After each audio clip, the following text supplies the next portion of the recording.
প্রিয়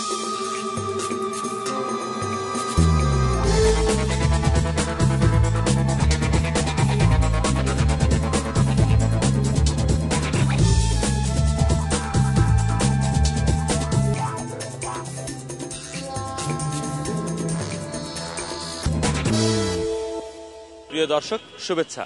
আপনাদের সবাইকে আমন্ত্রণ জানাচ্ছি সংবাদপত্রের খবর নিয়ে জনসাধারণের মতামতের অনুষ্ঠান পাবলিক রিয়াকশন দেখার জন্য। আজকের সংবাদপত্রের উল্লেখযোগ্য খবরগুলো নিয়ে আমরা এসেছি ফার্মগেট।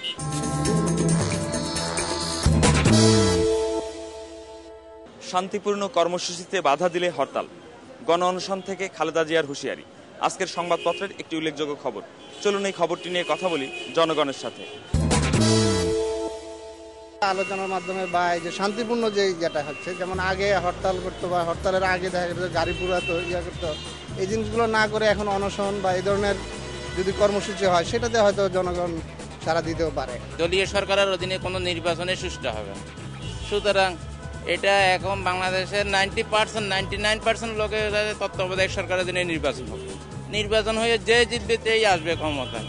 এটা তো এখন সংঘাতটা যদি এড়াইতে চায় তাহলে অবশ্যই এটা করা উচিত। দেশের দুইটি দল যে আছে, দুইটি দল যদি নিরপেক্ষভাবে একমত হয়ে কাজকর্ম করে তাহলে আমরা আশা করতে পারি যে জনগণ আমরা ভালো একমতে চলাফেরা করতে পারবো। ইলিয়াস সাহেব কি গুম হয়েছেন না জীবিত আছেন না মারা গেছেন আমরা কিন্তু জানি না।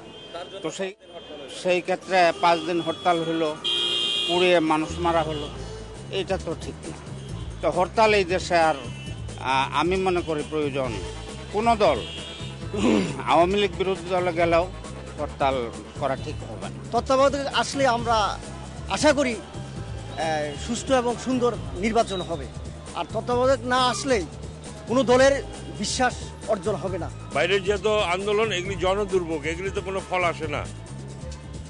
আর পার্লামেন্টে গেলেই সবচেয়ে ভালো, আমরা এটি আশা করব বিরোধী দল থেকে। এভাবে সংগঠন না করে দুজনে একত্রে বসে আমার মনে হয় একটা সমঝোতা করা বেস্ট। এভাবে হরতাল দেওয়া মানুষের জন্য ক্ষতিকর। আমরা সাধারণত খেটে খাওয়া মানুষ, যে কোনো কিছু সমস্যা দেখেন, আপনি সমস্যা দেখতে গেলে আলোচনা করতে হয়। আলোচনা করলে কিন্তু প্লাস মানে শব্দ উভয় আলোচনা করে কিন্তু সমস্যা আসা যায়, কিন্তু কোনো কিছু আন্দোলন করে বা কোনো কিছু ঠেকিয়ে কোনো কিছু করা যায় না। জাতীয় সংসদে এটা আলাপ আলোচনা করে একটা সিদ্ধান্তে আসা একান্ত প্রয়োজন বলে আমি মনে করি। আর রাস্তাঘাটে এই সমস্ত আন্দোলন করে জেনারেল পাবলিককে বিব্রত করা এবং বিপদগ্রস্ত করার কোনো মানে হয় না। জনগণ যেহেতু ক্ষমতার উৎস, সেই জন্য জনকল্যাণের ক্ষেত্রে অর্থাৎ ভাঙচুর, জ্বালা পোড়া এগুলো না করে বিদেশে যেরকম ধরনের হয় যে শান্তিপূর্ণভাবে কর্মসূচি যেটা হয় সেই অনুযায়ী কর্মসূচি গ্রহণ করা উচিত বলে আমি মনে করি। আওয়ামী লীগ বলতেছে যে বিএনপি কেমনে ঠিক করতে হয় আমরা জানি, বিএনপি বলতেছে আওয়ামী লীগকে কেমনে ঠিক করতে হয় এটাও আমরা জানি। আমরা কোন পথে যাব? তারা যারা ঠিক করতে যাই সময় যায়, আমরা কোন পথে যাব? গণতান্ত্রিক অধিকার প্রয়োগের জন্য যা ইচ্ছা তাই তা তো চলে না। এইটা আন্দোলন, এটা ঠিকই আছে, আন্দোলন করার তো গণতান্ত্রিক রাইট। তার মানে এই নয় যে এই আন্দোলন কার্যকরী করতে গিয়ে ভাঙচুর, অত্যাচার, জ্বালাও পোড়াও এগুলি তো ঠিক না। অনেক পথ আছে। যখন আওয়ামী লীগ ক্ষমতা ছিল না তখন তারা করছে, আর বিএনপি যখন ছিল না তখন তারাও বুঝতো না যে তত্ত্বাবধায়ক কি জিনিস। আওয়ামী লীগই বুঝাইছে, এখন আবার তারা বোঝে না। এই যেই লাউ সেই কদ্দু, দেশের সিস্টেমটি ওইরকম। আমরা বুঝে গেছি জনগণ ওই তারাই থাকবে ক্ষমতায় ঘুরে ফিরে, কিন্তু তারপরও তারা যে কাহিনী করে আমাদের একটা কষ্ট না দিয়ে একটা সিস্টেমে আসা উচিত। শুনলেন জনগণের মতামত।